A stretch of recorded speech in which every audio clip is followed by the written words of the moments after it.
আজকে আমি তোমাদের নিরামিষ চাল কুমড়ো রেসিপি শেয়ার করছি বড়ি ও নারকেল দিয়ে।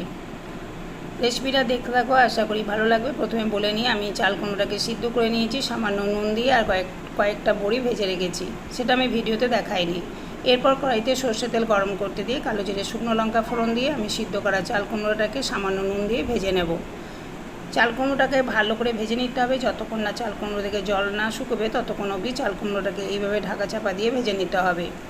আমি মাঝে মাঝে ঢাকা খুলে নেড়ে চেড়ে দেবো, আবার ঢাকা দিয়ে দেবো। এইভাবে চাল কুমড়ো থেকে যতক্ষণ না জল না শুকোবে এইভাবে আমাকে চাল কুমড়োটা প্রথমেই ভেজে নিতে হবে। দেখো চাল কুমড়োটা অনেকটা শুকিয়ে গেছে, কালারটাও চেঞ্জ হয়েছে, বুঝতেই পারছো ভালো করে চাল কুমড়োটা ভাজা হয়ে গেছে। এই পর্যায়ে আমি দিলাম 1 বাটি নারকেলের দুধ।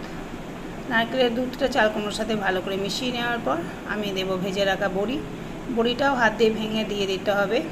আর এবার চিনিটাও দেবো, চিনির পরিমাণটা একটু বেশি দিলেই ভালো হয়, যেহেতু নিরামিষ রেসিপি একটু মিষ্টি স্বাদের হলে খেতে ভালো লাগে।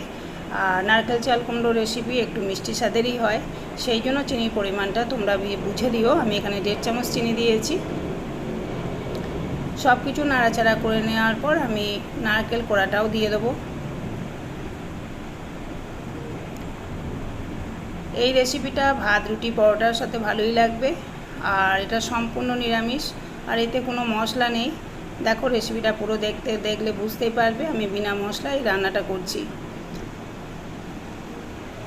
আমি একটা নারকেলে হাফ অংশ নিয়েছি, হাফ অংশ থেকে কিছুটা দিলাম এই রান্না করার সময় নারকেল কোড়া, আর কিছুটা দেব রান্না হয়ে যাওয়ার পর উপরে ছড়িয়ে দেব।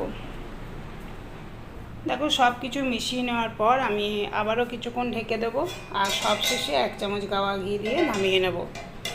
যারা আমার চ্যানেলটিকে প্রথম দেখছো, যদি ভিডিও পছন্দ হয় লাইক শেয়ার কমেন্ট করে আমার পাশে থেকো, এটা আমার একান্ত অনুরোধ।